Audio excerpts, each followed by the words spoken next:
السلام علیکم۔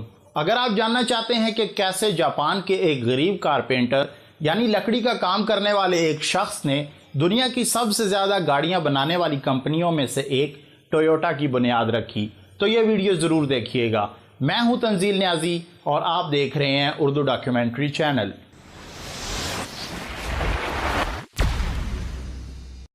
یوں تو ٹویوٹا کا نام کسی تعارف کا محتاج نہیں، کیونکہ آپ دنیا کے جس کونے میں بھی چلے جائیں آپ کو وہاں اس کمپنی کی کوئی نہ کوئی گاڑی ضرور مل جائے گی۔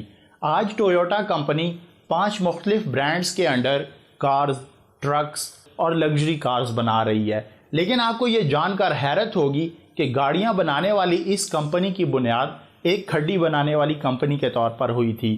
اگر آپ اس طرح کی مزید معلوماتی ویڈیوز دیکھنا چاہتے ہیں تو اردو ڈاکیومنٹری چینل کو سبسکرائب کر کے بیل آئیکن کو ضرور دبا دیجیے۔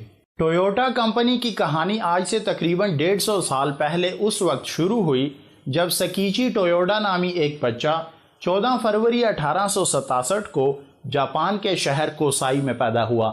سکیچی کا باپ ایک کارپینٹر یعنی بڑھئی تھا اور اس کی والدہ گھر کا خرچ چلانے کی خاطر کھڈی پر کپڑے بنا کرتی تھی۔ سکیچی کا تعلق چونکہ ایک غریب گھرانے سے تھا اس لیے بس وہ ابتدائی تعلیم ہی حاصل کر پایا، لیکن اسے پڑھائی کا بے حد شوق تھا۔ اس نے کارپینٹری کا فن اپنے والد سے ہی سیکھا اور اپنی باقاعدہ تعلیم حاصل کرنے کے بعد اس نے اپنے محلے کے نوجوانوں کے ساتھ مل کر ایک سٹڈی گروپ بنا رکھا تھا جہاں وہ اپنے فارغ اوقات میں پڑھائی کیا کرتے تھے۔ اپنی اسی پڑھائی کے دوران اس کی نظر سے سیمیول اسمائلز کی سیلف ہیلپ کے نام سے ایک کتاب گزری جس نے اس کی زندگی پر کافی گہرا اثر ڈالا، اور کہا جاتا ہے کہ اسی کتاب سے متاثر ہو کر اس نے ایک انوینٹر یعنی موجد بننے کا فیصلہ کیا تاکہ وہ دنیا پر ایک پازیٹیو امپیکٹ ڈال سکے، لیکن اسے سمجھ نہیں آ رہی تھی کہ وہ کیا ایجاد کرے۔ یہ وہ دور تھا جب دوسرا انڈسٹریل ریولوشن دنیا بھر بالخصوص یورپ کو ترقی کی راہ پر گامزن کر چکا تھا۔ ایسے میں نئی جاپانی حکومت نے بھی ایک ایسا قانون پاس کیا جہاں انوینٹرز کو ان کی ایجادات کو پیٹنٹ کروانے کی سہولت فراہم کی گئی تھی تاکہ جاپان بھی اس انڈسٹریل ریولوشن سے فائدہ حاصل کر سکے۔ جب 18 سال کی عمر میں سکیچی کو پیٹنٹ مونوپلی ایکٹ کے بارے میں معلوم ہوا تو اس کی موجد بننے کی خواہش ایک بار پھر جاگ اٹھی۔ اس نے اپنے ارد گرد کے ماحول پر نظر دوڑائی تاکہ وہ معاشرے کے لیے ایک فائدہ مند شخص ثابت ہو سکے، تو اس کی نظر اپنی والدہ پر پڑی جو کہ کھڈی پر کپڑا بننے کے مشقت طلب کام میں مصروف تھی۔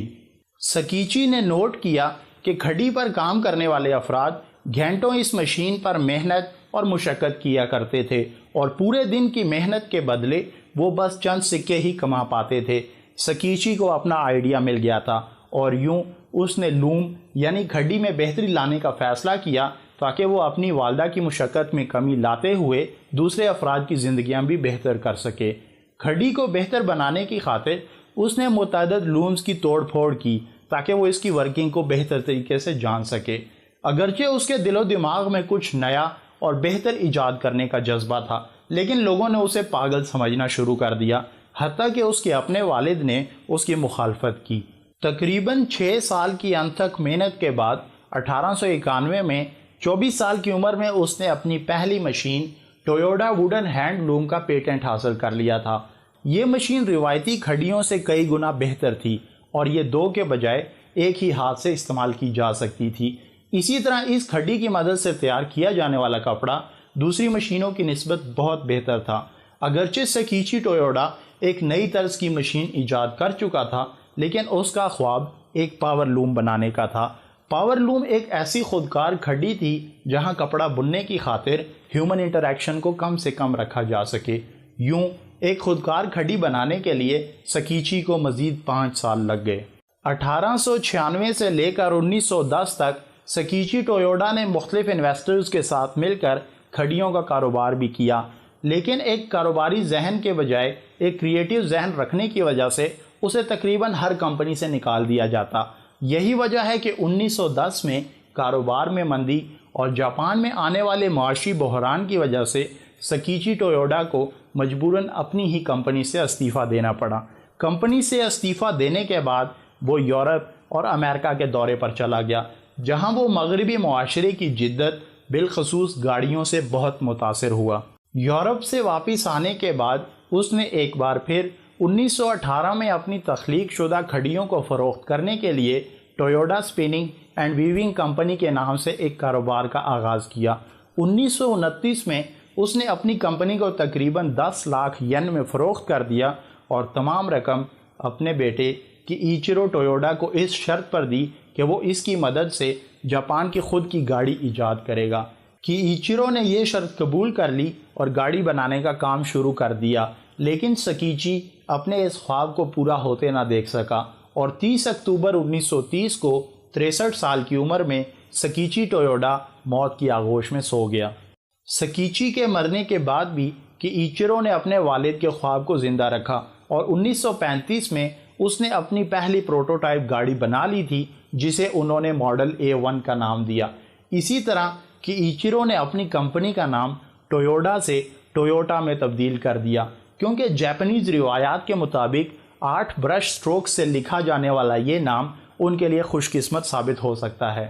جاپان میں کامیابی کے جھنڈے گاڑنے کے بعد کمپنی نے دوسرے ممالک میں کاروبار بڑھانے کا فیصلہ کیا اور اس مقصد کے لیے انہوں نے 1960 کی شروعات میں امریکہ میں ٹویو پیڈ کراؤن نامی ایک گاڑی متعارف کروائی، لیکن انہیں بری طرح سے ناکامی کا سامنا کرنا پڑا۔ یہ گاڑی جاپان کی ناہموار سڑکوں کو مد نظر رکھتے ہوئے بنائی گئی تھی، جہاں زیادہ رفتار کی ضرورت نہیں تھی، لیکن امریکہ کی کشادہ اور ہموار سڑکوں پر یہ زیادہ رفتار نہ پکڑ پاتی تھی۔ یوں امریکہ میں اپنی آمد کے پہلے ہی سال یہ کمپنی صرف 250 کے قریب گاڑیاں سیل کر پائے۔ اپنی اسی غلطی سے سیکھتے ہوئے اور امریکہ کے حالات کو مد نظر رکھ کر انہوں نے وہاں ٹویوٹا کرونا نامی ایک گاڑی متعارف کروائی، جو کہ ان کے لیے ایک کامیاب گاڑی ثابت ہوئی۔ یوں امریکہ میں قدم جمانے کے بعد انہوں نے رفتہ رفتہ دنیا کے دوسرے ممالک میں بھی اپنے قدم جمانے شروع کر دیے۔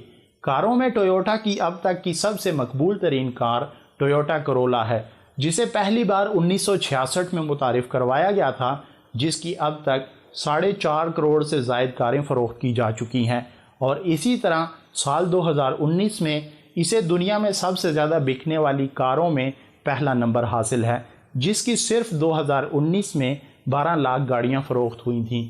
اسی طرح ٹویوٹا کو گزشتہ کئی سالوں سے دنیا میں سالانہ سب سے زیادہ گاڑیاں بنانے والی کمپنی کا اعزاز بھی حاصل ہے، لیکن آٹو موبائل انڈسٹری سے منسلک ہونے کے باوجود ٹویوٹا مٹیریل ہینڈلنگ اور روبوٹکس کے شعبے میں بھی کام کر رہی ہے۔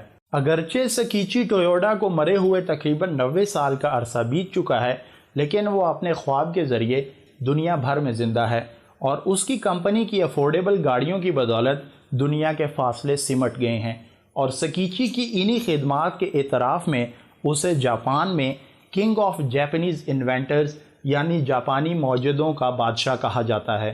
میں امید کرتا ہوں ٹویوٹا کمپنی کے حوالے سے یہ ویڈیو آپ کو ضرور پسند آئی ہوگی۔